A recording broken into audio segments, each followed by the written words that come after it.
Amritwani, you can turn off live streaming. Thank you all for joining. Today is our 8th session of the Bhagavad Gita course. We are two-third done. And yeah, it's been exciting to prepare for this course and share this course with all of you. So in the last session, let me just bring the PowerPoint.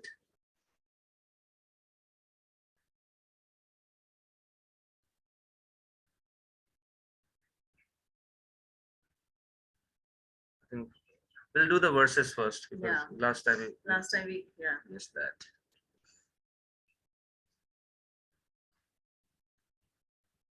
So today we are going to talk about a very important topic, which is work. Most important, I would say it's the most important topic of the Bhagavad Gita. Yeah, how to work in such a way that we are not captured by our work, but rather the work frees us. Actually, that's the beginning of the Bhagavad Gita. And if you remember the first verse of the Bhagavad Gita, there were two primary words that came out of that first verse. One was dharma, the other was karma. Karma means action. And actually, in fact, the whole Bhagavad Gita is actually about this rightful action and the yoga of work. How to work in such a way that the work becomes yoga. I mean, so much of Bhagavad Gita is connected to this idea of work that in India, people who have never read the Bhagavad Gita, if you tell them about the, it's like if you talk to them about the Bhagavad Gita, they'll say, oh, yes, I know the Bhagavad Gita. It says, just do your work. Just do your work. So it's how integral it is to our discussion. So let's jump into, so it's not just ordinary work. It's not just do your work, or it's also not just quit your work, but how to do your work in a way that it becomes yoga. Yeah, I guess that's the struggle. And not knowing that, we can see what happened to Arjuna. He just went through all the reasoning and then he completely lost his kind of composure. And in text 7 in chapter 2, he tells Krishna that I'm really confused about my duty. What should I do? And I lost my composure. So you please tell me what is the best thing for me to do. So sometimes we think that if it is about my work, then my work is separate from my spiritual life. And that's what Arjuna was trying to do. He kind of put his work into a separate compartment of his life. And as a result, he ended up in this hole. So what Bhagavad Gita is showing us is that every aspect of our life, including our work, our family, our financial, social connections, everything is actually part of our spiritual life. And when we make that choices based on our spiritual growth, then we are able to live a wholesome life. And that's what Arjuna is trying to do. And Krishna emphasizes that further in text 39, that I'm going to describe this knowledge through which you can free yourself from the bondage of work. So it's kind of interesting. We have to work to free ourselves from the bondage of work. Very interesting concept. Text 47. You have a right to perform your prescribed duty, but you're not entitled to the fruits of action. Never consider yourself the cause of the results of your activities, and never be attached to not doing your duty. So it's a very, very important point about that. We cannot be attached to the fruits. We are not the cause of the results. But so then somebody would say, if I'm not the cause, then maybe I should not do anything. But so Krishna said, but also don't be attached not to doing it. So we have to still do our work. So it's like balancing so many things, not be attached to doing it, not be attached to not doing it, not be attached to the fruits, and not be attached to you being the cause of the action either. So it's like this is a verse about detached action actually. Text 48. Perform your duty equipoised, O Arjuna, abandoning all attachment to success or failure. Such equanimity is called yoga. And then 49, he brings in the concept of making our work spiritual, doing it in spiritual consciousness. And he says, in that consciousness, surrender unto the Lord. Those who want, okay, and let's see. He's saying that if you want to just enjoy, if you're just working to enjoy the fruits of our work, then it's a very miserly consciousness, and it will not lead to happiness. And you're not reading the verses? I'm just reading, but I'm just giving the essence because we're short of time. So in text 50, he says that by acting in this, working in this consciousness, you will free yourselves from both the good and bad karma in this life. And therefore strive for yoga, which is the art of all work. So let's continue on. So then he is, Arjuna is actually inquiring from Krishna, saying, "Oh Janardana, okay Shiva, why do you want to engage me in this ghastly warfare if you think that intelligence is better than fruitive work?" So Arjuna is also experiencing the same conflict, that if Buddhi Yoga or just sitting down and meditation is actually superior to actually engaging in practical work, which he calls fruitive, then why are you asking me to engage in this battle? So he's kind of confused between how to balance these two. Text 4. So Krishna says that not by merely abstaining from work can one achieve freedom from reaction or karma. Reaction is karma. Nor by renunciation alone can one attain perfection. So just by abstaining from work or just going to the forest, you cannot really free yourself from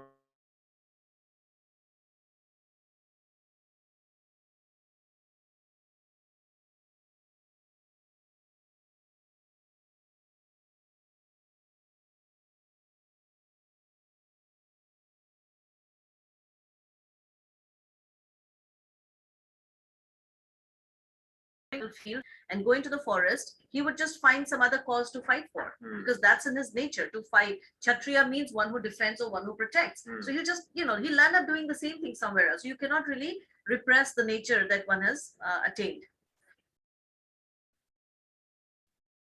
And if somebody artificially renounces, he says, Krishna says, one who restrains the senses of action, but whose mind dwells on sense objects, certainly deludes himself and is called a pretender. So he says, even if you go to the forest, you'll be constantly thinking about what injustices have been done to you. You come back to fight for it. So it's better, and that is kind of pretending because you're not being true to yourself. So it's better to be true to yourself and do the kind of work that is your nature. Text 7. On the other hand, if a sincere person tries to control the active senses by the mind and begins karma yoga in Krishna consciousness without attachment, he's by far superior. So we can start from where we are, and then this work will become an instrument for our own purification and advancement in spiritual life. And he says, perform your prescribed duty, for doing so is better than not working. One cannot even maintain one's physical body without work. So very practical instruction. Spirituality is not about just giving up the world and running to the forest. It's about working, but in what consciousness and with what understanding we work is the. And this is actually like the culmination, culminating verse, very, very important verse. Work done as a sacrifice for Vishnu has to be performed. Otherwise, work causes bondage in this material world. Therefore, O son of Kunti, perform your prescribed duties for his satisfaction, and in that way, you will always remain free from bondage. So the idea is that, yeah, work does cause bondage. We've discussed that in our session on karma. Every work has some reaction, but there is a way to engage in that work or to offer that work in such a way to Vishnu or Krishna, so that it becomes it does not bind us. On the other hand, it leads us to freedom. So that's karma yoga. So this is where our intention comes in. For whom we are working, for what purpose am I working? Am I just working to just be happy in this world and just gain as much as I could? But Krishna is giving, if you work with this purpose of satisfying me, then you'll become free from the reactions of work. And then he gives him another reason that although one may be if somebody may say, I'm self-realized and I don't need to work anymore. Because I don't need purification. I don't need purification. I'm already there. So Krishna says that there is a higher purpose for which you should work. He says in text 18, a self-realized man has no purpose to fulfill in the discharge of his prescribed duties, nor has he any reason not to perform such work, and he's not depending on anybody. But he says one should act to set an example. In text 21, he says, whatever action a great man performs, common men follow, and whatever standards he sets by his exemplary acts, all the world pursues. And he gives his own example in text 22. He says, O son of Pritha, there is no work prescribed for me within all the three planetary systems, nor am I in want of anything, nor have I need to obtain anything, and yet I am engaged in prescribed duties. If I fail to engage in carefully performing prescribed duties, O Partha, certainly all men would follow my path. So this is another reason Krishna is asking Arjuna to perform his duty, is that if he doesn't fight, then he will set the wrong example for the society, and everybody will try to follow Arjuna and kind of give up their duties prematurely and just whimsically, which will be very disastrous for the whole society. And he's setting his own example. Krishna says, I don't have to do anything, but still I'm performing the duties of a king, of a prince, so that people don't take their duties cheaply and abandon them. Uh, so basically, to help people lead on the right path. And text 27 is also a very key verse in Bhagavad Gita. Krishna says, the spirit soul bewildered by the influence of false ego thinks himself the doer of activities that are in actuality carried out by the three modes of material nature. So this goes towards the causality of work, that we think that I am doing this, or I have achieved so much and I'm the cause of so much good in the world. But Krishna is saying that this is under the influence of false ego. We are not the doer. Although we come with an intention to do something, but actuality, the work is actually carried out by the forces of nature. So kind of separating ourselves from our achievements, this really helps to detach ourselves from the bondage of work. And text 30 he again emphasizes the point of surrendering your works to me with full knowledge of me, without desires for profit, with no claims to proprietorship, and free from lethargy. Fight is perform your duty. Some very key points: surrendering all your works unto me with full knowledge of me, without desires for profit, with no claims to proprietorship, and without lethargy. Because all of this can happen and somebody say, I'm not going to get anything out of it, so why should I even like be proactive or active in working? You cannot be lethargic also. Yeah, because laziness, Prabhupada says in another place, being lazy and being Krishna conscious, they don't go well together. So we have to work.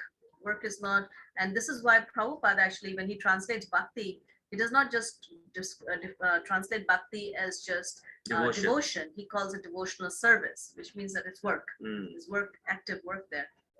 And these two instructions are very powerful. Krishna says in 31, those persons who execute their duties according to my injunctions and follow this teaching faithfully without envy become free from the bondage of fruitive actions. Because we may feel that, hey, God doesn't have to do anything, or why is he asking me to do work? And there might be some envy there, that why my life is not completely perfect. So Krishna says, free from envy, one should, if you do this, then your life will become perfect. But if you disregard these teachings, then you'll not be happy, basically. I think we don't have to, this is ashram. No, this is not varnashram. This is again about work. You already. Again, text 15, Krishna is convincing Arjuna that everybody, all the liberated, they have worked with this understanding of my transcendental nature. And if you work your duty, perform your work in that consciousness, you will also achieve that same perfection. Because Arjuna might have a doubt that only the sages and the forest, they achieve the highest perfection. I am a king and dealing with pound and cents. How will I achieve perfection? So Krishna is giving him the background that you will also, because so many people like you have achieved the perfection in the past. This is actually a very important verse, text 24. And actually the Sanskrit is also very beautiful. A person who's fully absorbed in Krishna consciousness is sure to attain the spiritual kingdom because of his full contribution to spiritual activities in which the consummation is absolute, and that which is offered is of the same spiritual nature.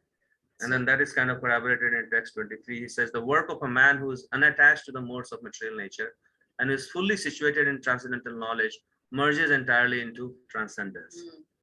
So yeah, we see that here, in these verses, it is said that whatever is being offered, everything, just like in a fire sacrifice, whatever is being offered, everything becomes fire, right? So same way, when whatever is offered to Krishna, because he is Brahman or fully spiritual, the act of offering is spiritualized, the ingredients which are offered is spiritualized, the person offering it is spiritualized, the people around who are partaking of it or participating in it or even observing it, they are spiritualized. So anything that comes in contact with that act of sacrifice actually becomes completely spiritual. So in practical terms, say when we are working with that consciousness of satisfying Krishna with our, so our income becomes spiritualized. What we do with that money, like buying food or buying a car, buying a house, all those ingredients, they become spiritualized because now we are working to please Krishna. And people who come in touch with us, like our family or our interactions, they become spiritualized. So anyways, there are so many more verses on work. Because of lack of time, we cannot cover them all. But this is an important verse in text 10. Krishna gives a very practical example. He says, one who performs his duty without attachment, surrendering the results unto the Supreme Lord, is unaffected by sinful action or karma, as the lotus leaf is untouched by water. So a lotus leaf, even if you put water on it, it will just slip away. And similarly, if you're working in that consciousness, there's no question of karma touching us, because Arjuna was concerned about karma for fighting, because of fighting in this war.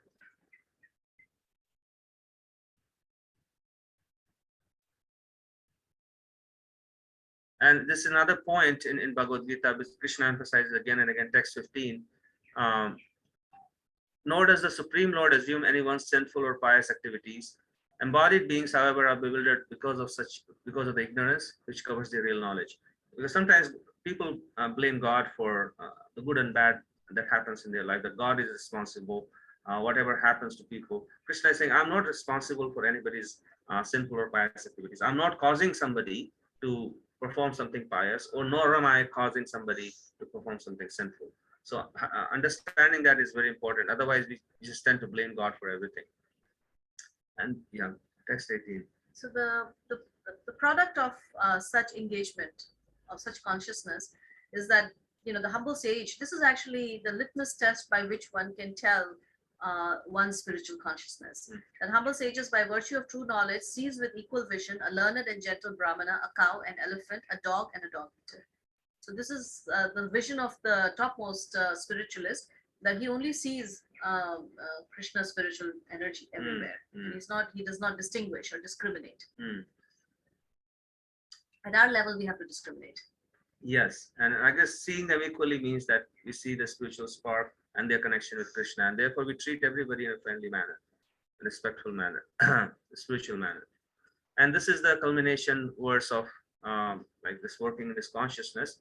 A person in full consciousness of me, knowing me to be the ultimate beneficiary of all sacrifices and austerities, the supreme lord of all planets and demigods, and the benefactor and well-wisher of all living entities, attains peace from the pangs of material miseries. So there are 3 points mentioned here about Krishna. When we are working in this world, it really helps to understand that and know that all the time, that Krishna is the ultimate beneficiary of our work, that Krishna is the owner of all the planets and everybody. He's the ultimate owner. We are just kind of part-time owners or temporary owners of whatever we possess. We are just tenants. And we are just well-wisher of others on behalf of Krishna. Krishna is the ultimate well-wisher of all living entities. Prabhupada called this the peace formula. That if a person knows this, then he can be truly peaceful. Because now we know that who's to be pleased. Because I see this, I've seen this with some of my closest family members, that they perform so many sacrifices for the happiness of others, but then when that person when it feels like that person has really not been the beneficiary, or has not acknowledged the benefit of that sacrifice, then we feel very heartbroken. And we feel that, I did so much for this person, and this person never even acknowledged, or all my good efforts were in vain because this person actually did not even benefit. Or they turned up against me. And this is normally what happens. Yeah. But when we know that Krishna is actually the ultimate beneficiary, even if it is materially a failure, but Krishna has actually been pleased by that act, then then you become very peaceful. That my work is done and was meant for Krishna's benefit. Whether the world recognizes that or not. Yeah. And then the second is that he's the controller of everything. And then the final is that he's our ever well-wisher. We cannot be well-wisher of other living entity. We can only be limited. If you think that I am the sole well-wisher, and we spend our life trying to be the friend and the benefactor of everybody around us, but it never works out.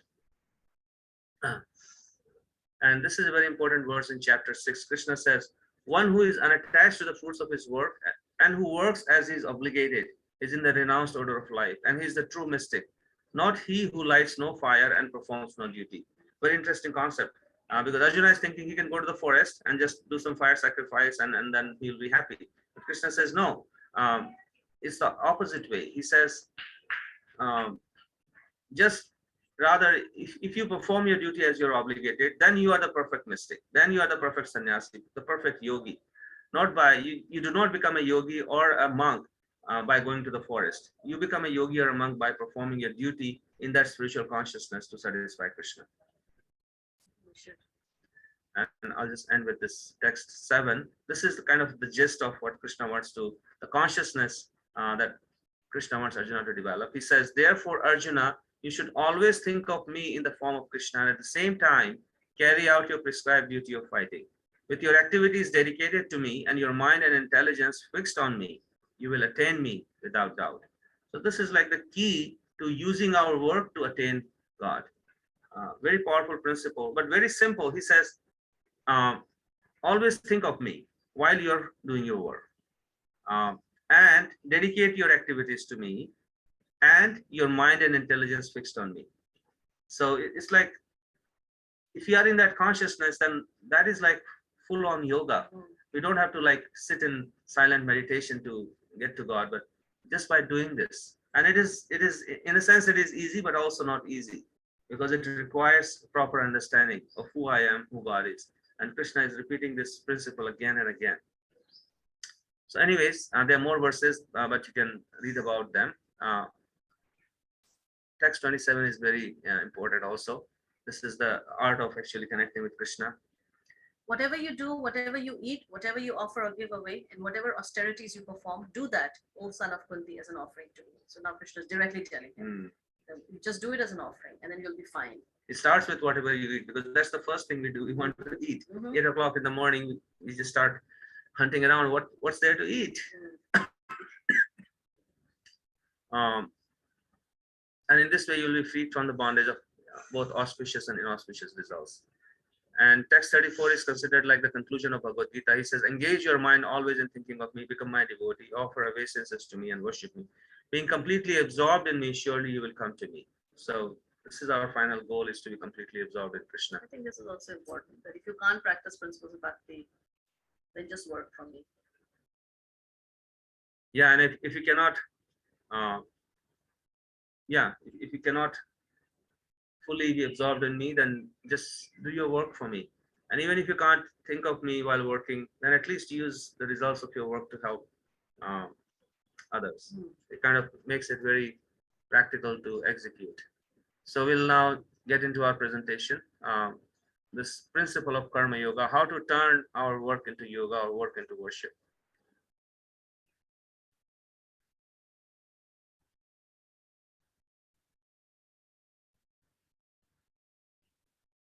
Turn on the music. Yeah, sound. So this is our 8th session, yoga of work or karma yoga. In the last session, we talked about faith, knowledge, and doubt. And today we're talking about yoga of work. Arjuna, we'll start with Arjuna's conflict with work and duty, confusion between working and renouncing this world. And we'll talk about working according to our nature, working with detachment, and working for the Supreme. So this is, like we said earlier, the core conflict in the Bhagavad Gita is actually Arjuna's indecision whether he should continue to work or he should retire, and what he's seeing in front of him, the result of his work seems very, very dismal and disappointing and heart crushing. And so he's thinking, so he's not able to find the point of it all. He's not able to find the motivation. He only sees doom everywhere. Doom everywhere. And it's like, what's the point of it? And I can sort of really attest or relate to this, because I went through my entire college life and working life, whatever little I did, with this exact same confusion, that what's the point of it? What's the point? Why should I do this? And at that time, I didn't get an answer. And so anyways, that's another story. So the other option that seems to come up against, with the futility of work, is to retire. Maybe I should just give it all up and just go off to the forest. So that's the big conflict of Bhagavad Gita. And it's interesting that, we see this conflict again and again, like even in the Matrix, we hear about how he's given this choice that either you walk away or you stay in the same place. Unfortunately, no one can be told what the Matrix is. You have to see it for yourself.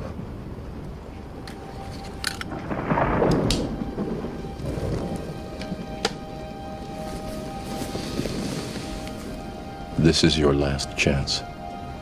After this, there is no turning back.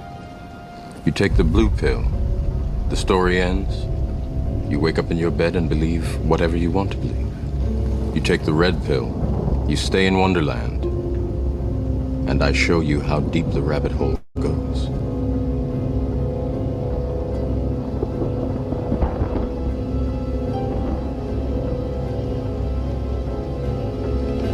Remember, all I'm offering is the truth, nothing more. So again, it's like we always feel like it's one or the other, right? That it's either we stay in this wonderland and just continue to believe what we want to believe, or we have to quit, right?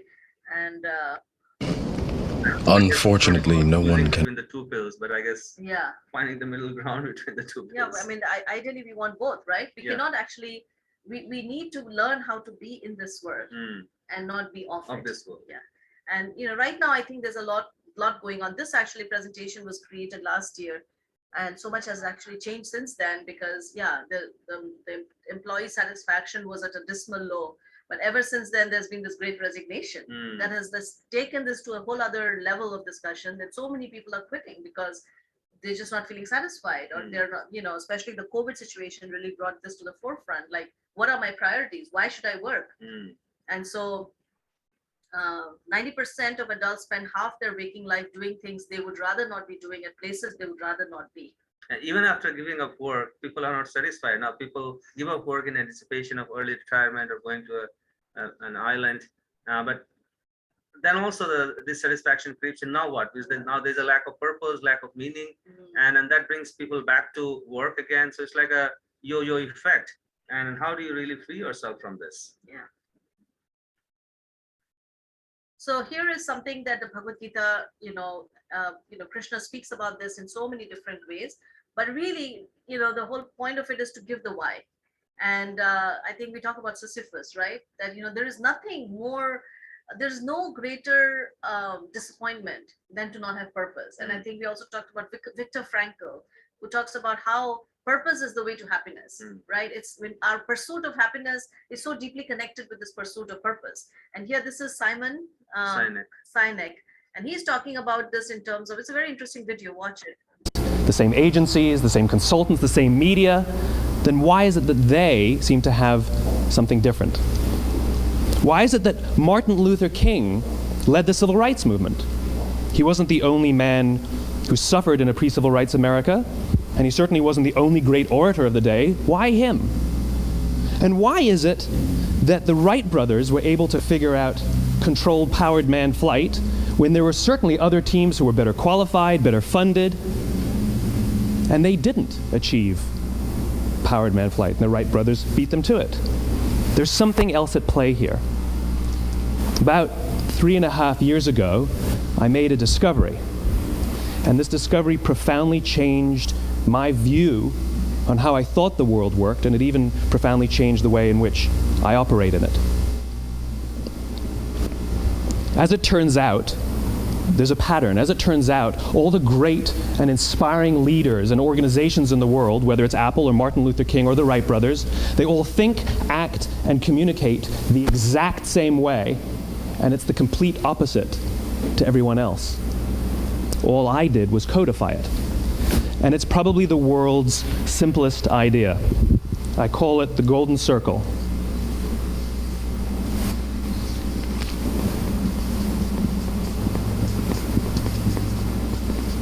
Why, how, what?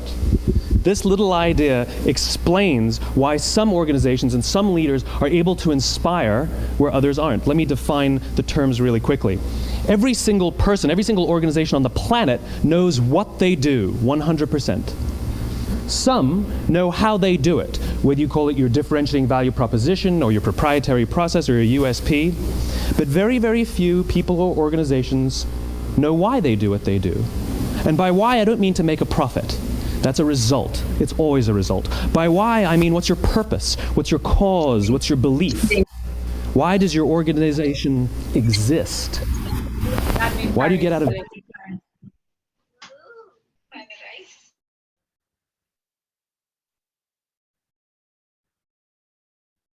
So I guess that's Hmm. Knowing the why. He talks about how Apple, they're Yeah. they are focusing on everything that they advertise is based on the why. On the why. Why do, like you were saying, why do you wake up in the morning? Yeah. Why do you do? What is your inner driving purpose Mm. behind the work that we do? Mm. And that's In the morning, the same agency. So I guess, yeah. Go ahead. No, you go ahead. So I guess when we have this separation between our work and our spiritual pursuit, then I guess a consequence of that could be that uh, this thinking that I can just obtain everything in my life without any connection with God. And who needs God? I have my skills and abilities, and I can achieve everything. And this is what Arjuna was thinking from just very self-centered point of view, that my happiness, I can either get it by fighting or not fighting. He chose not to fight. And he didn't have any consideration of what Krishna wanted. And this is what he was basically kind of underlining, that who needs God? Who needs God? And I guess here, in this example, in Russia, one of the things they did was they, when people would go to, pray in the churches, they would come out and they would say, did God give you your bread? And they said, no. So you say, okay, here, we are giving you the bread. So now, why even pray, or why even worship? And this is how communism actually really spread, kind of convince people that you don't need to go to church or wherever to get your daily bread. We'll supply you your daily bread. So just become. So here is the consequence of someone who prematurely retires, thinking that work is binding. So let me just walk away from it. It's just the story of this man. So the first example is who needs God. Yeah. This is an example of who needs work. Who needs work. That's true. So he goes off. He tells his guru that, I'm just going to go off to a cave in the Himalayas, just sit there and meditate. So he goes into the cave with the Bhagavad Gita, and then he sits there. And then after a while, there are some mice who start troubling him or nibbling his book. So he gets really concerned. So he thought, okay, what should I do? So he says, all right, I'm just going to go get a cat who will take care of the mice. So now he gets a cat, and then the mice problem is gone. Once the mice problem is gone, now he has to take care of a cat, and the cat needs milk. There's no more mice. So then he says, all right, now let me get a cow. So then he gets a cow so that he can get the milk to feed the cat. Now he has a cat and a milk to take care of. Then he's thinking, just doing this alone by myself is too much work and it's not fun. Now let me get married. So now there'll be the two of us, and both of us can now take care of the cat and the cow. And then the wife comes along, and then the wife comes along, and then the children come along. And then finally the teacher, his guru, decides to pay him a visit. And so he comes and he sees a whole big family man, he's a family man with a cat and a cow and wife and children. He has no time to read the Gita. And he has no time to read the Gita. And so then he tells him that, it all started with the Gita.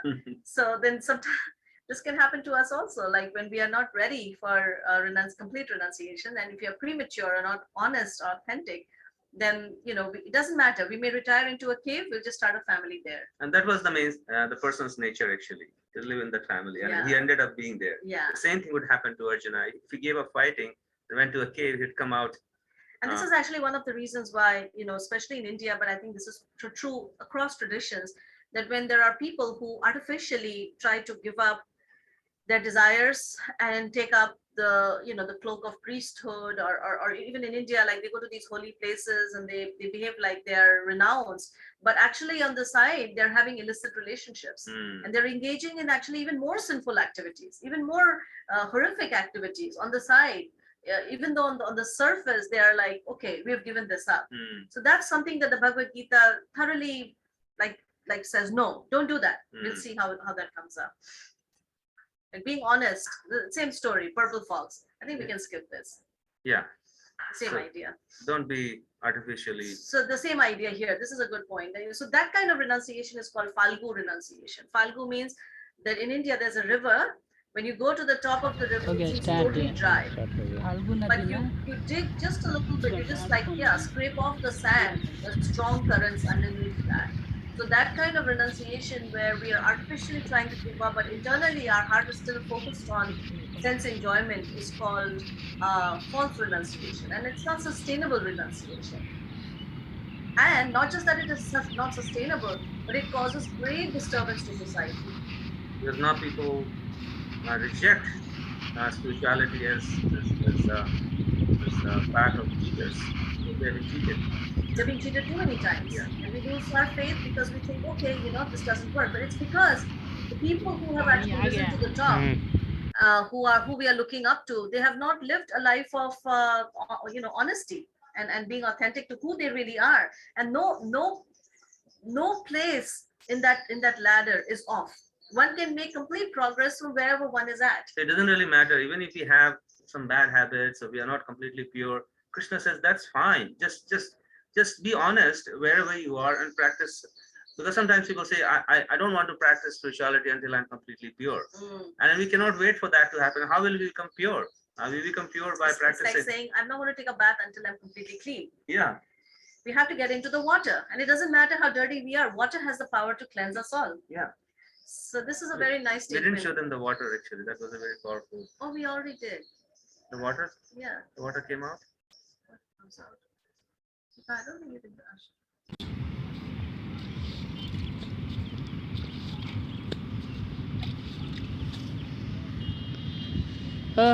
इतना कम See, you see the water? So this is the river of desires that flows with underneath. Now go back. So this is one of Prabhupada's very nice. I love this. This is one of my favorite statements. He says, a sincere street sweeper is better than a charlatan meditator. So better to do our work sincerely and meditate. Not that doesn't mean that the sweeper is better just because he's sweeping the floor. It simply means that a sweeper who is sweeping at the same time trying to work on his consciousness is better than a person who's pretending just to attract a following. Like this, what do you call this? This bird is sitting, just waiting. He's standing on one leg like a meditator. He's actually waiting for the fish to show up, and then he just the fish thinks that, oh, this bird is harmless. What is this fish called? It's bagula in Hindi. Bagula. What is it called in English? He stands on his one feet. Yeah, you often see. Heron. Huh? We have them in our area. They're called herons. Heron? Heron, right. Crane. Or crane. Yes, Crane, cranes. yes, That's crane. cranes, right. Yeah. He stands on one leg on a river bank. And he looks like a great yogi, doing his the vriksha, the tree pose. Yeah, if you look at his the other paws, he's like he's Waiting just to pounce. waiting to pounce. And same thing with this cat. This cat once had a truce with the mice. That, okay, I'm just going into meditation, and I won't bother you guys. I've given up my old ways now. Yeah. You have nothing to be afraid of me. And the mice started playing happily around. The cat has become a monk. But the cat was actually like with half open eyes. She was actually observing the mice. And then when the appropriate time comes, this cat pounces on all the mice now, because all of them are out now. So it's better to be. Anyways, this is what. So this is Prabhupada, Bhagavad Gita 3.8. Work should not be given up capriciously without purification of materialistic propensities. Anyone who is in the material world is certainly possessed of the impure propensity for lording it over material nature, or in other words, for sense gratification. Such polluted propensities have to be cleared. Without doing so, through prescribed duties, one should never attempt to become a so-called transcendentalist, renouncing work and living at the cost of others. It's becoming a parasite. We see this, in the name of like becoming this, this big renounced person, they just land up, accumulating a lot of money from the common public, cheating them, right? And then just living a life of ultra luxury. So that's cheating. It's better to live an honest life. And Prabhupada says that wherever you are, don't change your position. You don't have to move into a temple or do this or do that or retire into the Himalayas. Wherever one is at, one can just take up the practices, do one's work honestly, and just carve out time for one's spiritual practices. Yeah, just molding our life in chanting Krishna's names, and dedicating our life to serving Krishna. We We already did all this. So this is the yoga of work. In summary, it can be codified into three laws: the law of dharma, the law of detachment, and the law of service. So we'll talk about them. This is the yoga of law of dharma is working according to our nature, according to our prescribed duty. So no matter what kind of situation we are in, we just continue to work in that way with a sense of detachment, and with a motivation of service, doing the work as service. So this is we are always caught between these two dharmas, trying to balance these two dharmas, our nature and our duties pertaining to body. So I'm a man or I'm a woman, I'm a doctor, engineer, father, mother. There's so many labels we carry on based on our body, and so there are duties pertaining to those labels. And then essential nature and duties pertaining to the soul, because that's who we truly are. So there's always a conflict between them, trying to balance them out. And actually, most of the times we tend to be imbalanced because we spend so much of our life, Hmm. so much of our life, even a day, half the day is gone just in sleeping. Hmm. A big part of our day is gone just in trying to organize our food and our eating and our bathing and our daily work. So much of our day is actually, so much of our life is just pertaining to the body, Body. and that's like our default mode. So focusing on our duties pertaining to our real self is something that we have to consciously carve out the time for it. Just like when you guys come for this class, you can see it takes a little bit of prior thought. It takes planning, organizing. Mm. Otherwise, life as it happens naturally just takes us in its current, Mm. and we never have any time.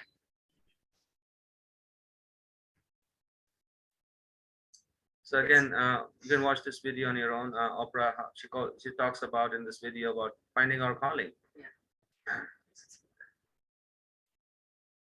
This is beautiful. We just love this. This is by Martin Luther King Jr. He says, if a man is called to be a street sweeper, he should sweep streets even as Michelangelo painted, or Beethoven composed music, or Shakespeare wrote poetry. He should sweep streets so well that all the host of heaven and earth will pause to say, here lived a great street sweeper who did his job well. Mm. So Prabhupada saying, that it's better to be a street sweeper and and be honest and at the same time, offer one's results to Krishna. Yeah, do it with Devotion. Krishna takes it a step further. He says, Yeah. do it well, but do it for me. He actually unpacks what it means to do it well. Mm. To do it well is not just the act of doing the work, but to efficiently or perfectly, but to connect that work to the spiritual source and offer the results. That is the meaning of doing anything well. So living an authentic life, we talked about And that. then we talked about detach. So this is the second principle. So the first principle was the law of dharma, working according to our nature and doing it perfectly. There's the law of dharma.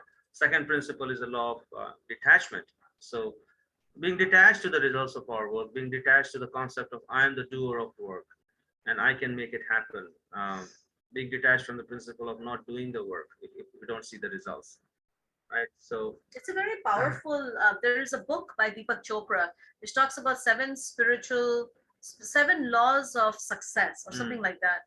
And I remember reading it while I was reading the Bhagavad Gita, and I was really struck because he's basically talking about exactly the same principles. Because this principle, it's spiritual in its nature, but it applies so perfectly to our material, to the success of our material work. In fact, to the extent that we can be detached from the results of our work, to that extent, we can actually execute our work very efficiently as well. So it works both in the material dimension. It works very well in the spiritual dimension, because then if we are not attached, then we can actually be in a state of equilibrium and offer the results to Krishna. If you're attached, we cannot do. And it's interesting because there's actually a psychology, in the field of psychology, there's a theory called the flow theory, which is actually very, very similar to what Krishna is saying in the Bhagavad Gita. It feels effortless even though you're facing an extreme challenge. There's a sense of relaxation, but it's also intense. You seem more present than ever, but you also seem to lose your entire sense of self. You've probably experienced this before, when you were so engaged in a task that you lost track of time and place. There's a term for this. It's called being in a state of flow. And if we want students to be fully empowered to own the creative. So yeah, this goes on to say that being that state of flow kind of resembles what Krishna is saying, how to be in that flow with a sense of detachment. And this is a very powerful principle that is given in our Bhakti text. It's called Yukta Vairagya, which means actually, engaged. can I just say? Yeah. So this term brings together these two paradoxical, like opposite concepts. Vairagya means renunciation, and Yukta indicates work or Yukta engagement. means attached. So that's the sort of the yoke that Mm. combines those two things. Vairagya is renunciation, work, or everything in the world is on the other side, and Mm. yukta brings it together. So Mm. this is called engaged renunciation, or dovetailed renunciation, or Mm. practical renunciation. Practical renunciation. So the first principle is that when one is not attached to anything, but at the same time accepts everything in relationship to Krishna, one is rightly situated above possessiveness. So such a, like Prabhupada, he accepted money, he accepted resources, not for himself. Normally a monk is not supposed to even have any possession of any money or resources or a house or a building. But Prabhupada, he accepted everything, not for himself, but to use it for Krishna's service. And that is kind of using the resources of this world, uh, not for oneself, but for Krishna's service. And on the other hand, if somebody rejects the things of this world, he says, on the other hand, one who rejects everything without knowledge of his relationship to Krishna is not as complete in his realization. This is what happens when we uh, just reject everything. So the example that is given is like somebody finds a wallet on the street, and the first reaction would be, um, it's somebody's wallet, I don't care, and just moves on. And that is basically the second principle, that they reject everything without trying to find out the relationship of that wallet to the owner, and their renunciation it's no meaning, because it was not there in the first place anyways. And the second person, he sees the wallet and he says, wow, I found the wallet, let me keep it.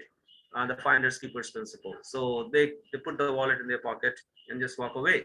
And that's somebody that kind of denotes somebody who just trying to enjoy the resource of this material world without recognizing who the real owner is. And the third person, he sees the wallet and he puts the wallet in his pocket, but at the same time he finds out from the wallet who's the owner is, their address, and he goes and returns the wallet to that person. So that is the principle of yukta, that he's taking the resources from this world, but uniting or using those resources in service of the source, who is Krishna. And that this principle is very powerful, because this allows us to practice spirituality in any situation of our life. We don't have to give up the world, we don't have to give up life, we don't have to give up family in order to engage with God and connect with God. And this is a unique contribution of Lord Chaitanya, in whose lineage we are practicing bhakti, that engage everything, stay wherever you are. There was a when Lord Chaitanya was traveling India from to different holy places, he came across a village where there was a Brahman, Kurma Brahman, and he was really inspired by Lord Chaitanya. He says, I want to give up my family, I just want to go with you and travel with you. And Lord Chaitanya strictly forbid him. He said, you cannot do that. You have a family to take care of. You stay in your family life, you chant Hare Krishna, invite other people to your house, and then discuss bhakti texts, and then you take care of your family, and then think of me always. And just by doing that, you will achieve all perfection, the same perfection that great sages achieved in the forest. You will achieve the same perfection. So this is the underlying principle, is yukta vairagya, using everything in our life for Krishna's satisfaction. We already did this. So a bank teller, I find this video very interesting, just how people count money.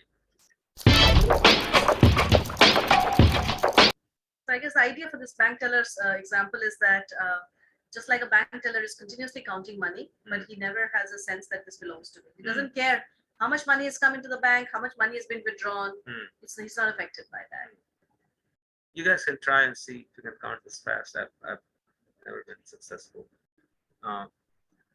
So anyways, this is a conflict that Arjuna is facing, Shreyas versus Preyas. Shreyas means working for the satisfaction of the Supreme Source, and Preyas means just working for my satisfaction, my immediate goal of enjoying this world. And on the Preyas side, when we try to just acquire happiness just by working and trying to enjoy our work life, then this happiness sometimes goes up, sometimes comes down. You can see in this graph, but eventually it just averages out. So they did a study, and then they found that the person who wins the lottery and the person whose leg was amputated, they compared their life after 6 months, and they were found to be like having the same level of happiness.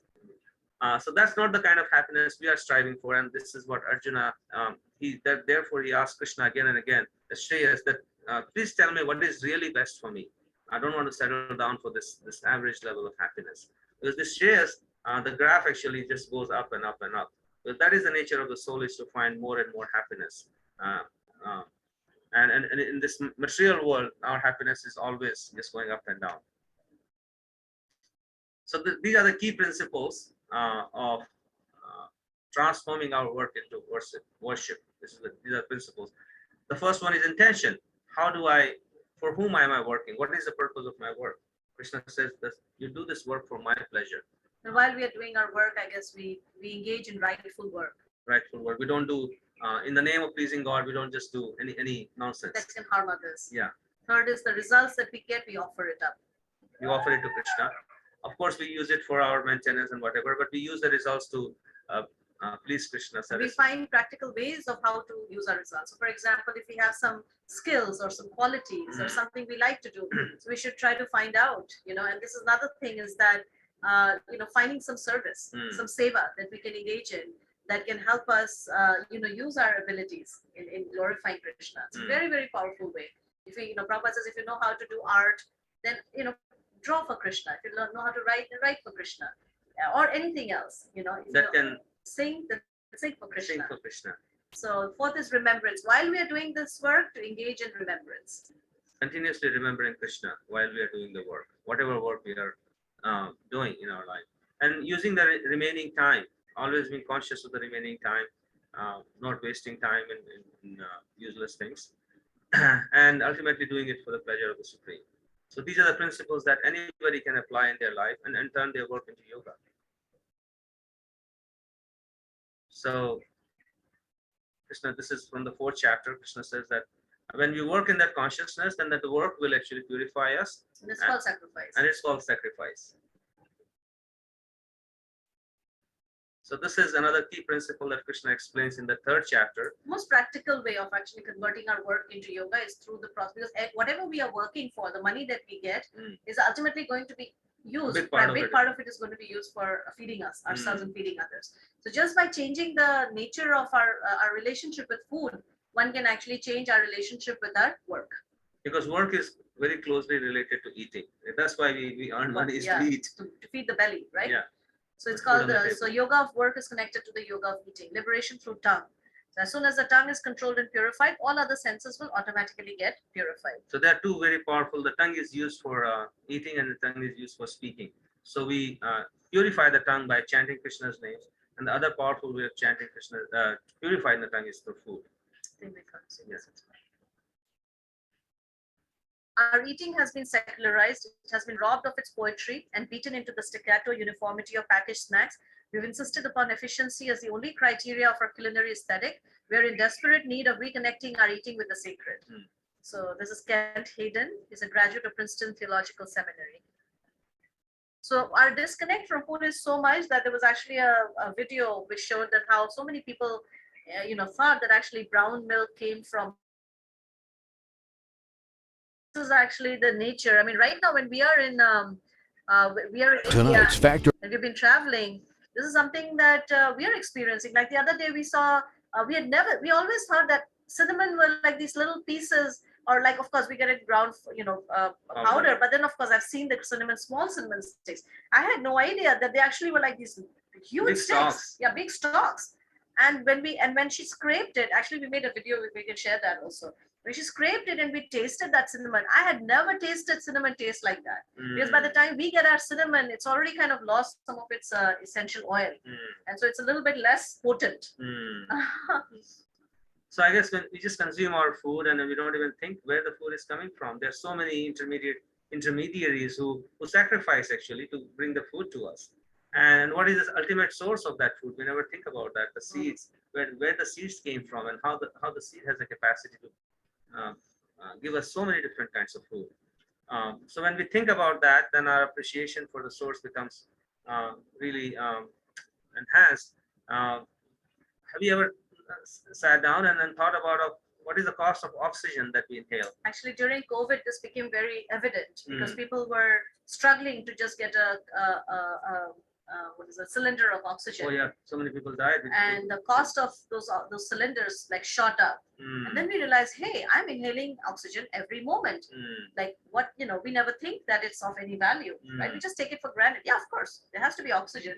Like, you've got to supply them. But they actually did some math, and it's like our cost of inhalation per day is $17,000. So just imagine that bill came to us one day. Hey, you have lived so many days. Yeah, This is your bill for oxygen, just the oxygen, just the not oxygen. even the food or anything else. Sunlight, the cost of sunlight we use per day is $12,000. That's for a 5,000 square feet space. So that includes our house, and then of course that includes Yeah. the space that we go out for walk or whatever. We need so much sunlight every day. So where is this coming from? This yoga of food is really deeply connected with the yoga of gratitude. It's really appreciating the resources that are just arranged for us to survive and be happy, and reciprocating. We cannot really pay it in any way. Even if we were asked to pay, we cannot really repay. And even if we did pay, what is the value of that payment? Yeah. Like, say we can put a monetary value to it, but this goes beyond the monetary value. Just like a child cannot put a monetary value to the milk of the mother. Yeah. What monetary value? Can you compare that to, like, okay, it's $2 a gallon, Yeah. or $4 a gallon. So hey, I can. It's just, it's just a way of us, like, just thinking about it. But really, there's no payment back. So this Korean monk, she really brings out this philosophy of gratitude in her cooking.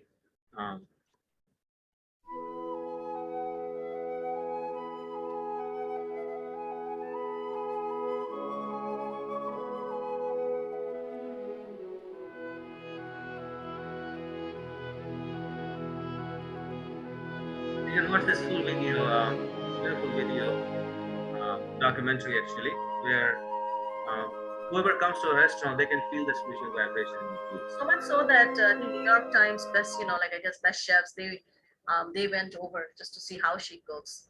And because the food can be infused with spiritual vibration, and this principle has been even recognized by commercial food processors, and so this intentional chocolate, they use a special recording device to capture the electromagnetic brain waves of meditating Tibetan monks, and then he exposes his confections to the recording for 5 days per batch, and then a study was conducted which showed that who ate this intentional chocolate improved their mood 67% compared with people who ate regular That's chocolate. powerful.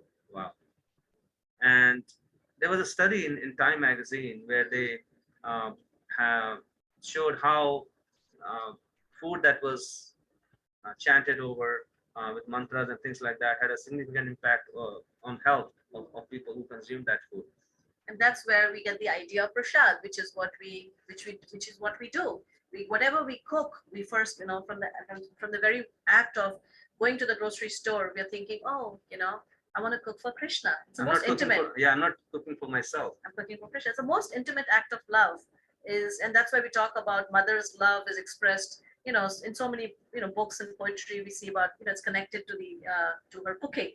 And so it's because it's infused with love. So same way when we are cooking for Krishna, we can infuse it with this consciousness. I'm cooking for Krishna. Then we bring it home, we cut, we chop in that mood of meditation, and we cook in that consciousness of bhakti, and then we accept it. And that food that is offered to Krishna and accepted is called prasadam, which literally means mercy. And that food actually nourishes not just our body, but actually nourishes the finer brain cells. And once you get addicted to eating prasadam, you'll always be miserable when you don't get prasadam. Because it tastes completely different. The same ingredients, you can try it when you offer it to Krishna and then eat it.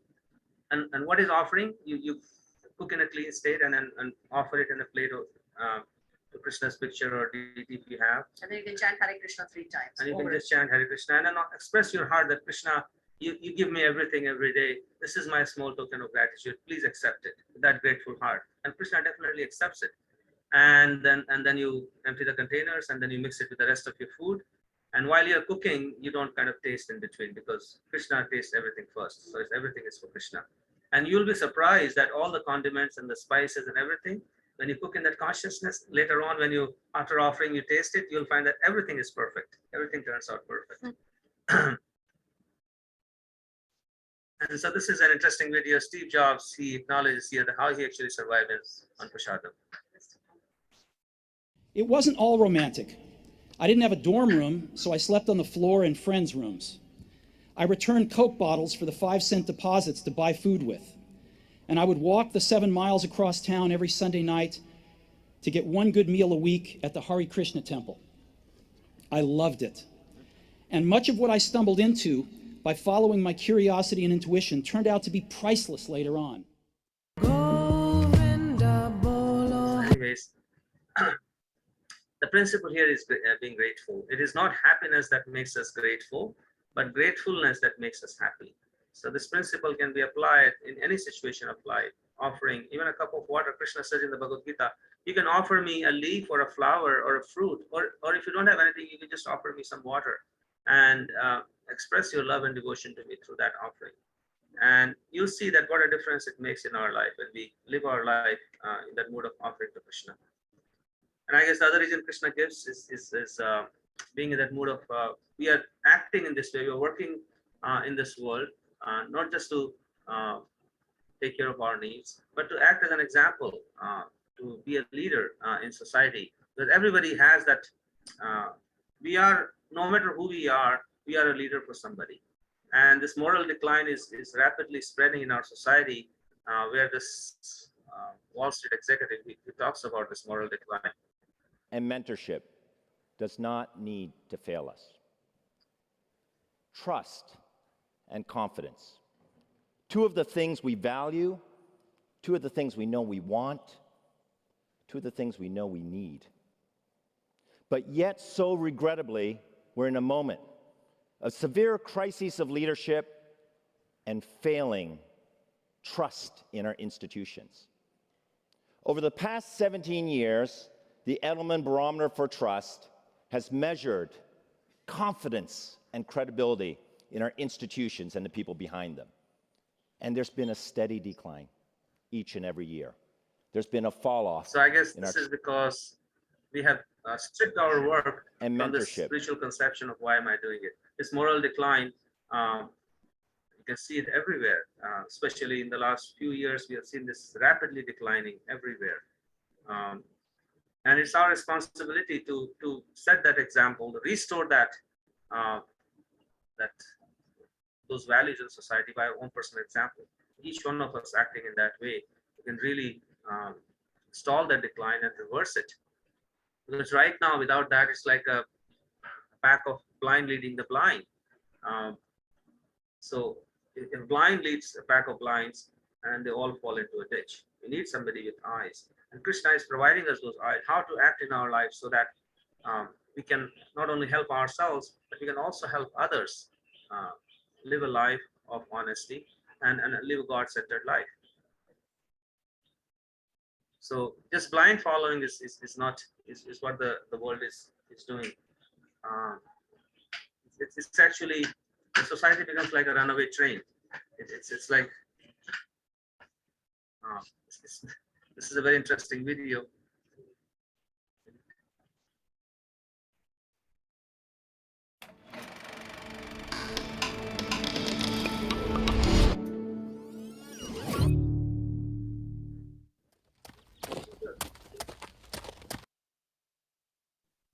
We see here this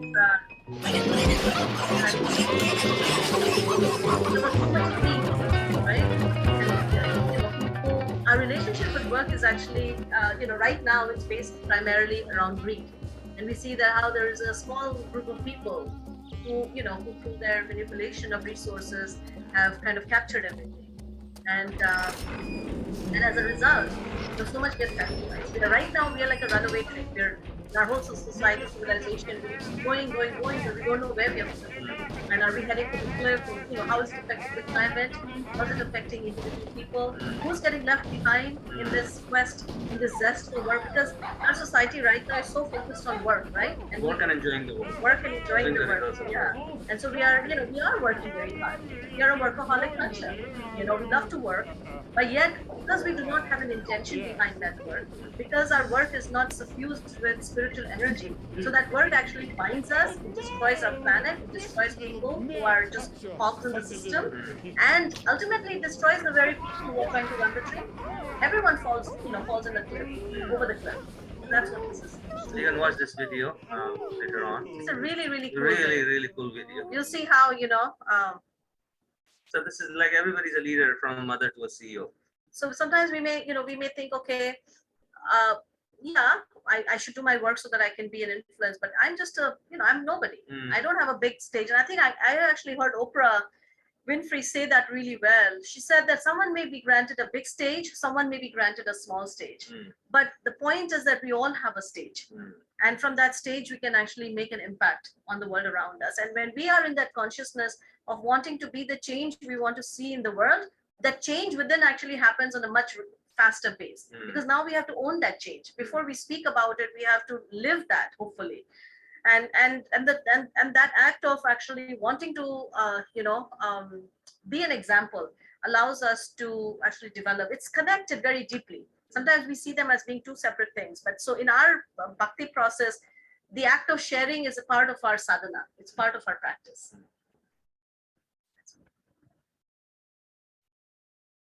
So according to a formula that includes life expectancy, meeting an average of 3 people per day and more, the average person is predicted to interact with 80,000 people all over the course of a lifetime. That gives you 80,000 lives to impact. And I would just like to add something to this. This is physically.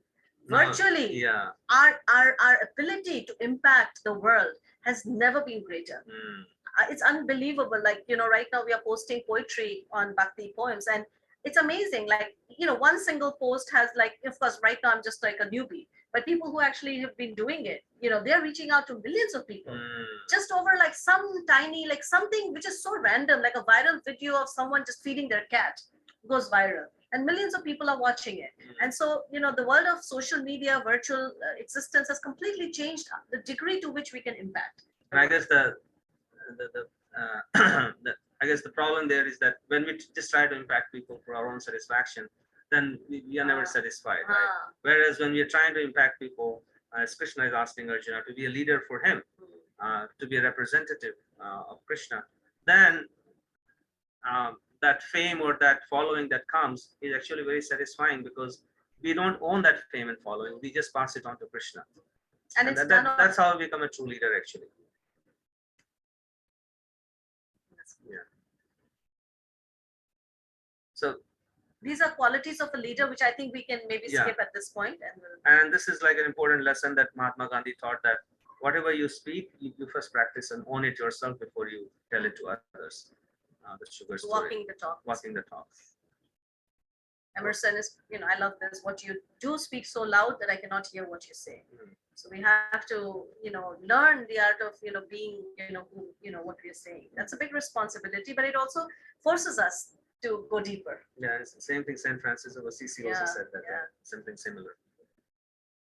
Oh, I love this video. You have to watch this one. So this is the act of turning work into worship.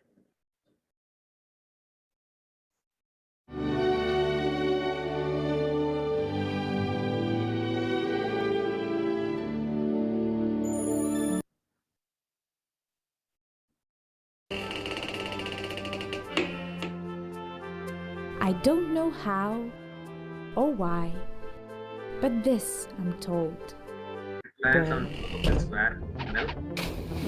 Of milk. Swam back and forth, could not escape. The milk was liquid, drowning was her fate. All frantic motion, where will she be safe? She's paddling here and there, she keeps her faith.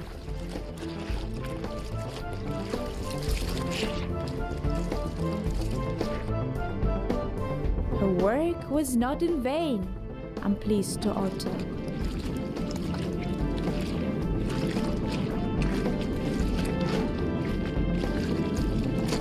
She swam so long that milk turned into butter.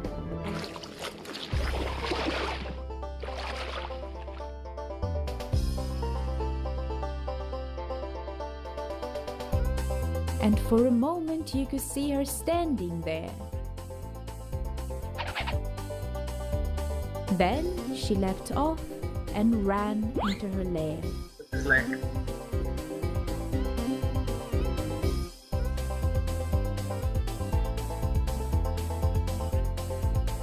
my dearest one. So same thing, right? When we do our work in consciousness of Krishna, then ordinarily we might drown in it, but actually that turns into butter, and then Krishna comes and he steals that butter. And then the work actually becomes that mound of butter, which becomes our launching pad out of this material world. Yeah.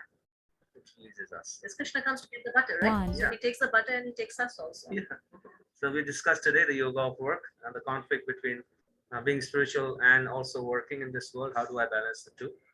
And Krishna says you can perfectly balance no matter who you are, in what situation of life. Don't give up your work prematurely, but work in a consciousness of working for me, pleasing me. Use the results of your work to satisfy me. And that is called the yoga of work. So we can work according to our nature, and we work with detachment and working for the Supreme. And we talked about the yoga of eating also, how just by simple act of offering, preparing food for Krishna, when we accept that food, it really makes us spiritual very, very quickly, and along with chanting. And then we talked about working, recognizing that whatever we do, we set the right example for others. Krishna talks about that in the third chapter. Then you can really please Krishna very quickly by setting the right example and being a leader. So this is the yoga of work. Next session is a very important topic of the Bhagavad Gita, which is knowledge of God. What is God? People have so many different conceptions of God, nature of the absolute truth. We'll discuss about 3 ways of understanding the absolute truth, because there's so much conflict about whether God is a light or energy, God is a person. Who is God? And we'll talk about definition of God according to Bhagavad Gita and Bhakti. Who is God, the energies of God, and then we'll connect with God. Yeah. So join us and follow us. Thank you. Hare Krishna. So we'll take comments, questions, corrections, anything that you have in your mind, and Aditi will help us. Hare Krishna. I just had some reflections and questions here. Okay. I'd love to share this reflection from Kay Joy. It's very beautiful. One never knows the impact we have. One day's words or actions to one person could completely transform one life. Then they in turn impact others, and the actions and words put out in love go on forever like ripples. On and on and on. So no need to worry of the result. One could never attempt to know for certain anyway. Very nice. It's beautiful. Yeah, So really it's a beautiful. cause of anxiety, right? This result is such a cause of anxiety in our life. Yeah, go ahead, Aditi. Oh, and there's 2 questions here from Susan's iPad. The first one is, isn't there a difference between karma broadly understood as action or purpose and work in the more narrow sense of labor or profession? Sorry, can you repeat it again? Is there a difference between karma as action and the purpose of work? Like, is there a difference between what we do and as living beings and what we do to make money or be a laborer of some sort? Maybe you can explain your question a little bit more, Susan.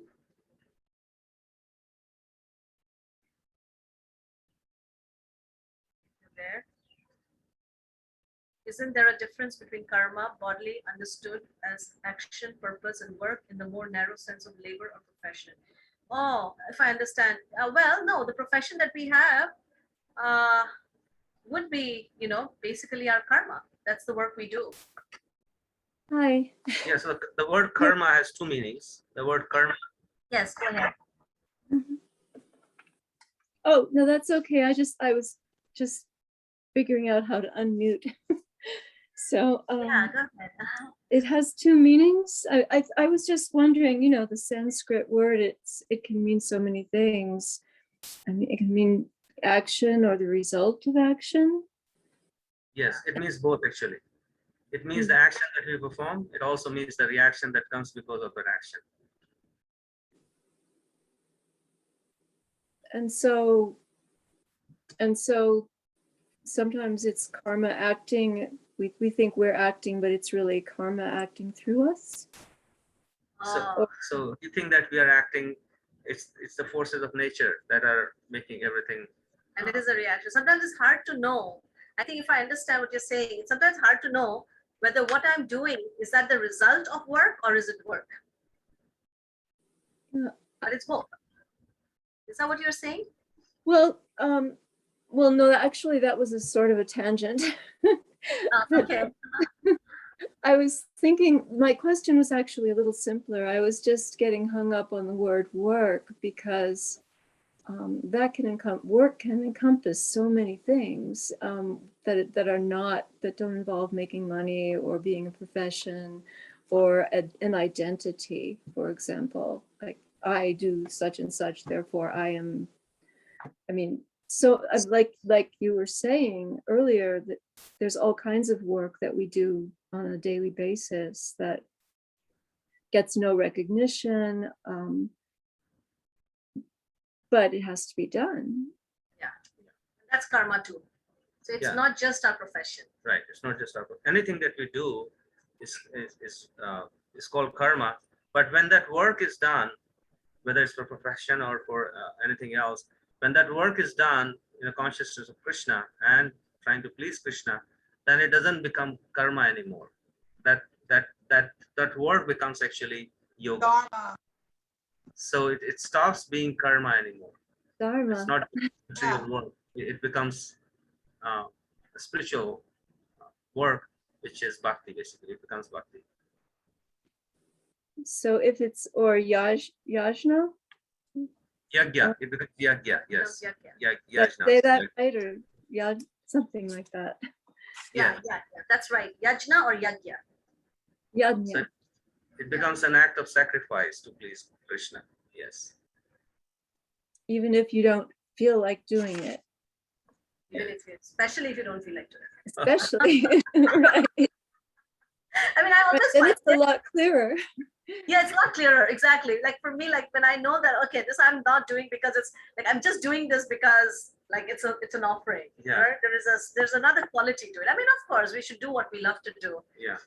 But I'm just making an additional sort of, comment that sometimes I do things like, for example, washing dishes is not my favorite thing. And like when I used to wash dishes, I really brought in this idea, I'm just doing this for you, I would not do this otherwise. Right. But that act of washing dishes actually is one of the greatest purifiers, because when we are doing it for Krishna, then we have a different consciousness. And we have seen that so many practitioners, when they first come to a temple or something, they're just engaged in washing pots for Krishna. And just by doing that they make huge amount of spiritual advancement, deep connection with Krishna just by washing pots. So anything actually, it just washing pots is just a placeholder. Yes. I like the idea of food yoga, if that's the yoga of food and eating and cooking. And it's very, very sweet, actually. It's very sweet. And it's actually one of the central, just like chanting is one of the central themes of bhakti, cooking for Krishna and offering is actually one of the core, and I would say the favorite core of bhakti process. Everybody loves prasadam, and it's the easiest part of bhakti. You don't have to do much, everybody loves to eat, and the prasadam is of such variety.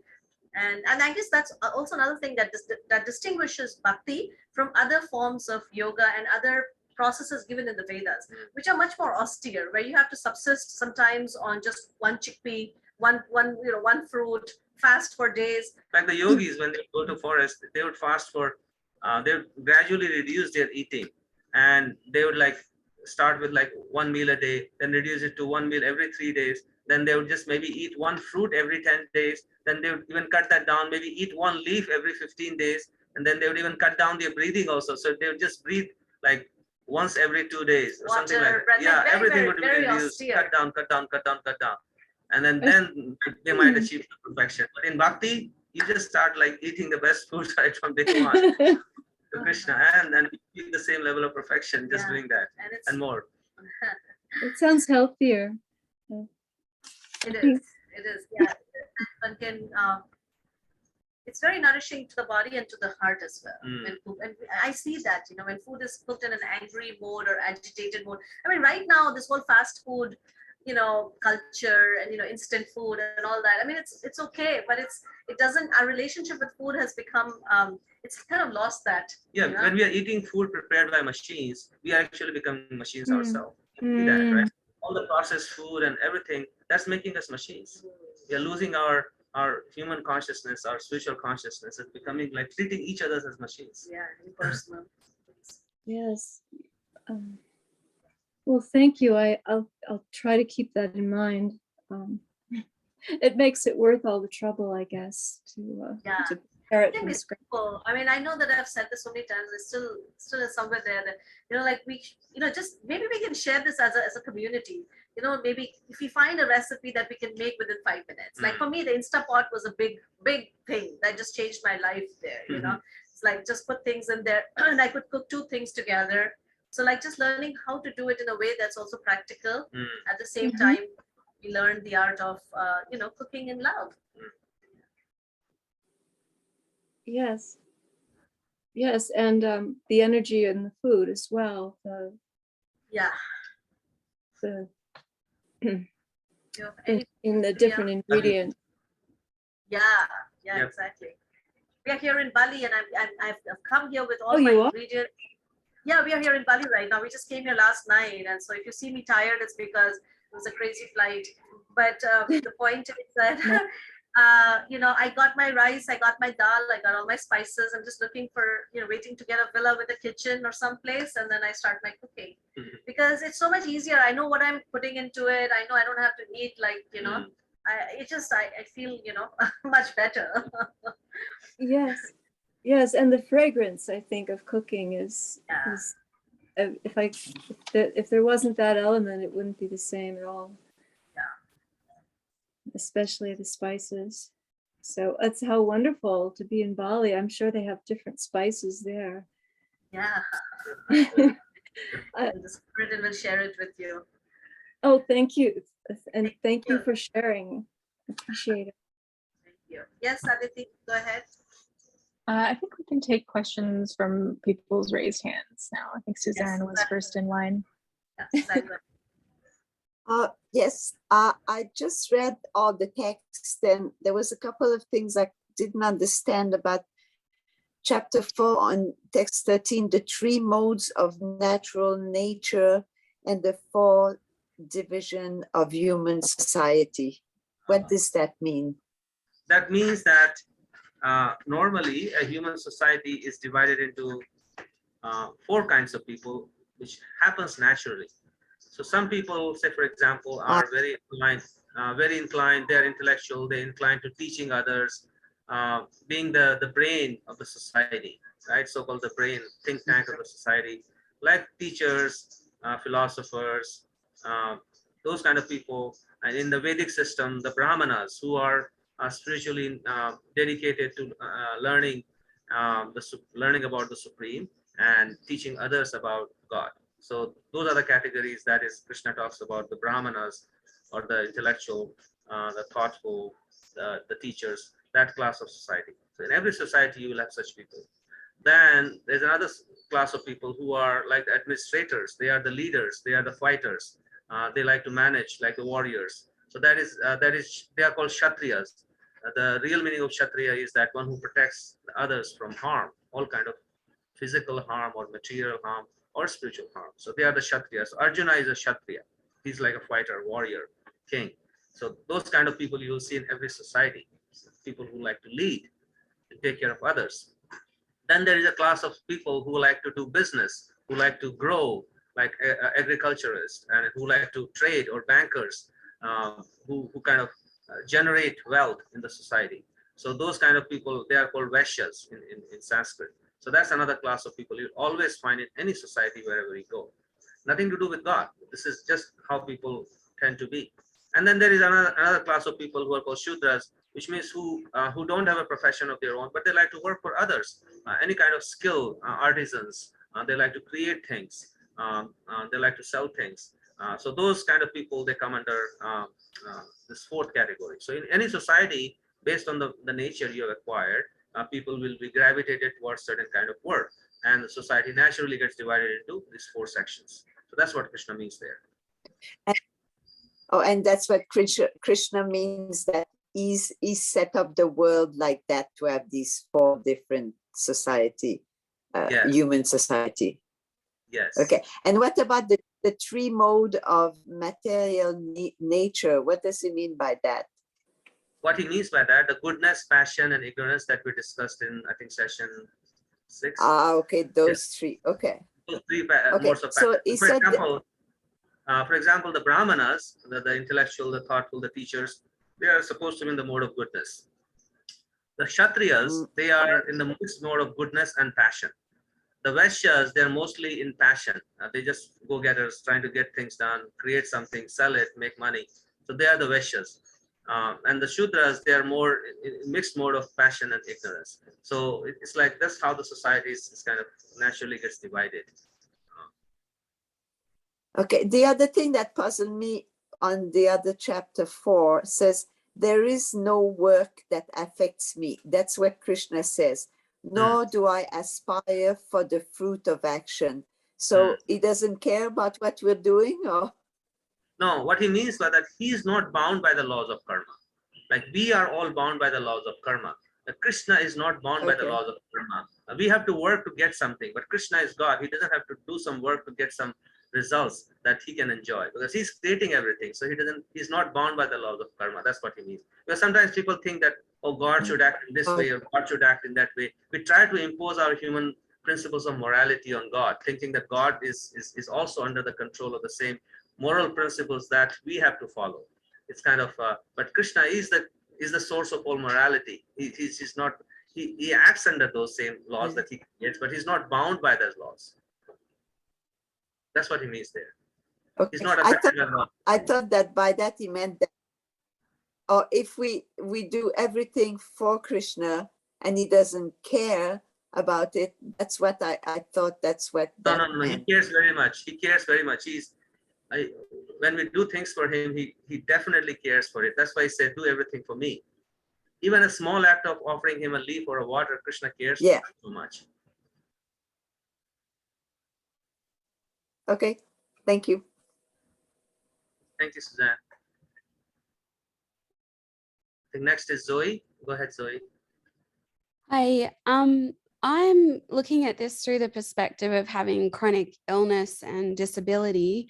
And so my question is, how would this be framed in terms of people who might have really severe illness or disability where they're unable to earn an income or a living in the world? Would we say that their work is more private, or how would we look at that? Yeah, so whatever work they're able to do, even the act of getting up from the bed, brushing our teeth, taking a shower, eating our food, this is all work that we are doing, right? So Krishna says, dedicate everything to me. Dedicate your shower to me, dedicate your brushing your teeth to me, everything that you do. Dedicate your breathing to me. So even breathing is considered work. So that way, when we become conscious of Krishna in every situation of life and dedicate that to him. Food, we're going to eat something. Yeah, we're going to eat something, right? We'll do something. Yeah. So Krishna, whatever you can do, dedicate that to me. Whether you're disabled or you're fully functional, doesn't really matter. Whether you're a king or it doesn't matter. There's a very sweet story actually. When Lord Ram was actually building a bridge to go and rescue Sita. So at that time there were these, big, he actually used an army of monkeys to do that. They were very, very strong. They could lift big boulders and they were throwing it in the ocean. And then there was, sometimes the stories like it was a spider, sometimes the stories it's a squirrel, but nevertheless it was a tiny little creature, either a squirrel or a spider, who was just picking up tiny grains of sand and trying to put it in the water, the ocean. And so the monkeys made fun of it. It's like, we're trying to lift these huge boulders and you're bringing these tiny grains of sand. What do you think? Is that going to help build the bridge?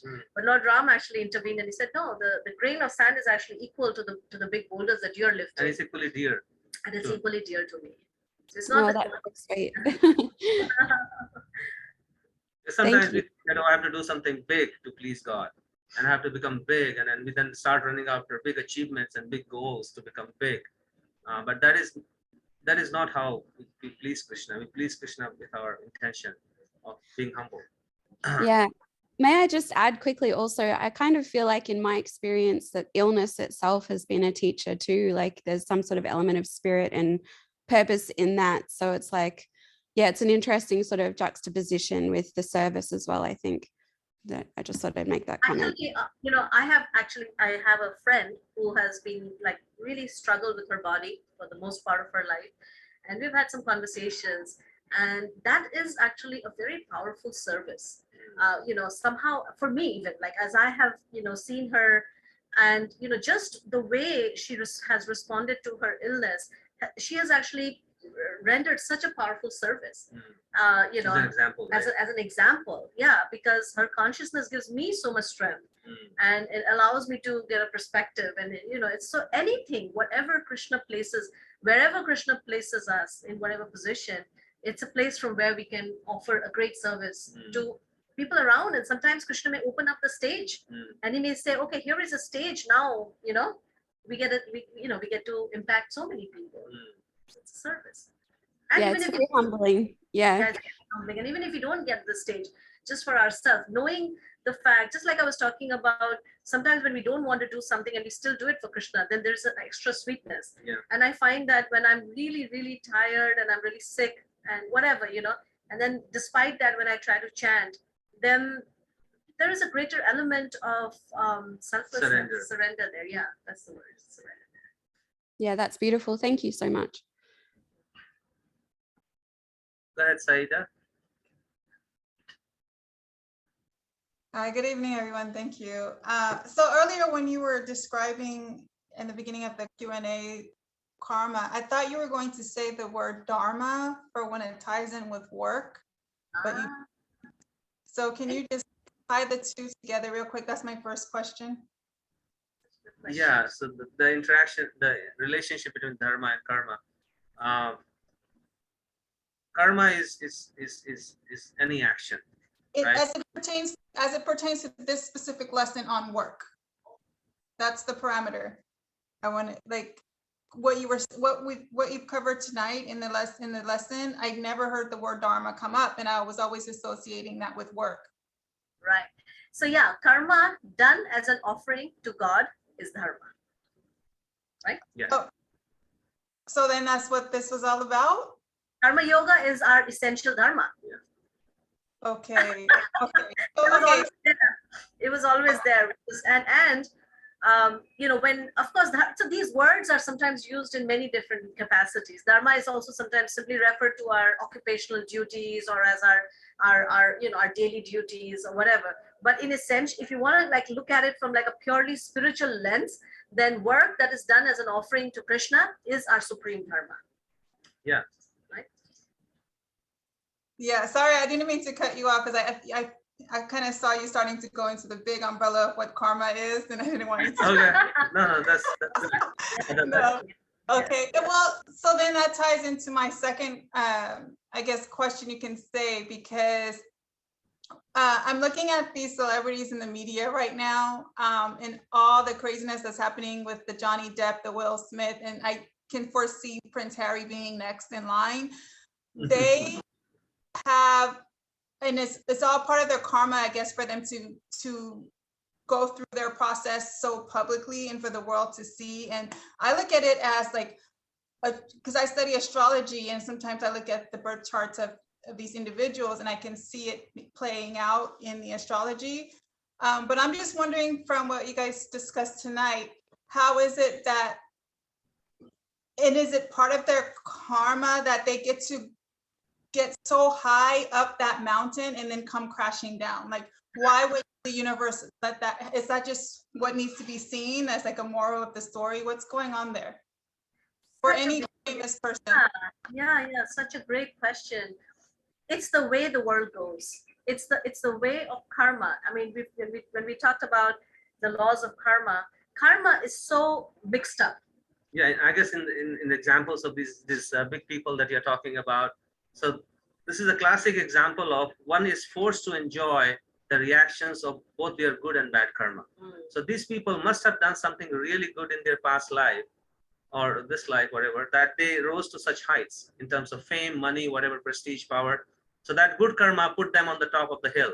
But then they also had some bad karma that was following them, that once they were put on that top of a hill, now that bad karma brought them down again. So this is like the snakes and ladders, classic snakes and ladders. You go up, and then the bad karma comes behind. Okay, now it's my turn. Now you have to come down again. So, and then a sane person would think about it and say, hey, what did just happen? What just happened? And a person is forced to ask this question: do I really want this going up and down business? How can I get rid of this? And maybe they themselves will, like Yeah. maybe, these personalities, as they're experiencing life. I think we have an interview with Will Smith, who's talking about his experiences with the Bhagavad Gita and how it changed his life. Maybe this will force them to think about, like, do I really want to play the snakes and ladder game, go up and come down? What is the value of that fame?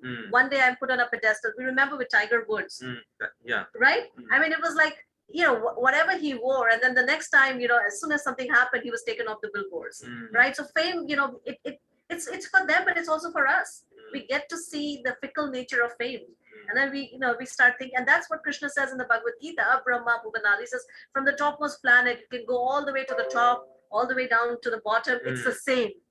It's the same. It's made of the same stuff. Yeah, go ahead. Right. But what these three gentlemen have in common, and the reason I use them as the examples, is that their snakes did not come from the industry, from the work that they did for the world. It came from their home, from their spouses, from their intimate partner. And I think that's like the most, I guess you can say, insidious way that it would play out. And it just intrigues me to see that they don't, like, in this lifetime, it doesn't look like they deserve it, but you're saying that perhaps in past lives that they have it come.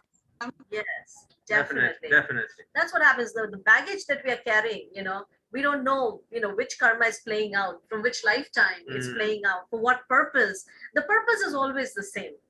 The purpose is always the same, to wake us up. And that you can't be the enjoyer. You can't be an absolute enjoyer in this world. Yeah, because lest we think that because we have now reached the peak, the hill, we are invincible. No one is invincible, and we see that. So this is ultimately the universe teaching us that we are made for a different dharma. Our work is different. Our work is not simply to accumulate, to attain fame, to make it big, which we may. In the path of bhakti, we may get all those things, but that is of a different quality.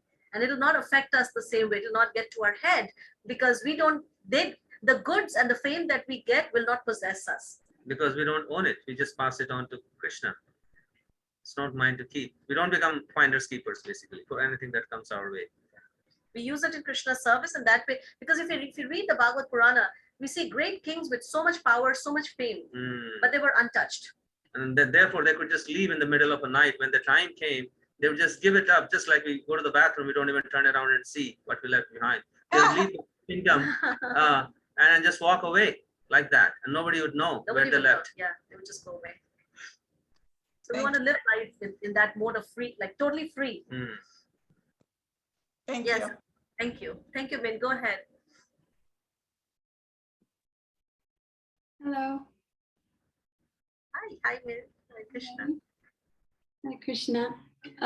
So happy to see you, and just wanted to thank you so much for giving class and just trying to see us every day while you're traveling. It's like, I can't believe how much you're giving all of us. I feel so grateful and lucky. And Vidarbha, you don't look tired. You're like glowing. I think it's your presence, because I have, it was unbelievable. Anyways, I told him, I said, I'm not a traveler. I'm not a traveler. Yeah, yesterday she was like, what did you do to me? Why were you? It was like, after we got off the plane, it was like, now we have a whole line of COVID tests, and then this, and then that. Was like on and on and on. It was like a 2-hour ordeal at the airport. Unbelievable. Thank you. I wanted to share, literally half hour before the class started, I had some food, and I offered Krishna some homemade tofu, and it made me think, because I've been listening to the Swami, his satsang class in the last couple of weeks, and I actually got to meet him. I didn't know that was going to happen. It happened over the weekend, and this morning I was listening to some of his class, and he mentioned how he would visit his students and some devotees, and they're all from all over the place, like Russia, China, like Iran. So they would offer him food from their traditions. And I was thinking, oh, maybe I could someday, maybe, I was just imagining, maybe I could cook for him some Korean food. And I was like, oh, maybe someday I could cook like Loka Vidarbha some Korean food. Some Korean food for the spiritual sisters and brothers for meditation, a group. And then I was like, oh, like I should probably cook some food for Krishna. He's here. But the thing is, a traditional Korean food use a lot of garlic and onions. So I'm like, I've never cooked without those ingredients, Korean, any Korean food. And then the Buddhist nun, Jongguan, came into my mind. So I looked up her recipes because like her documentary, like it just made me weep. Even the way she grows her vegetables, like it's like wild garden where she shares it with animals and like bugs, and she's so happy to be sharing those food that she's growing, that she offers. And here you are showing us the clip from her, like, and I couldn't believe it. So I'm taking that as Krishna telling me, yes, offer me some Korean temple food. And we'll come to New York to have a taste of that. Yes. In fact, at some point we should all get together and we can all cook together. Yeah, that would be so wonderful. Be so wonderful. We'll plan that. Would be amazing. That would be amazing. Thank you guys. All right. Thank you so much. Thank you, everyone. And I guess we'll see you tomorrow during the meditation. Or tonight for you guys. Or tomorrow morning for you guys. Yeah. Hare Krishna. Hare Krishna, everybody. Thank you. Hare Krishna. Thank you. Hare Krishna, thank you. Hare Krishna.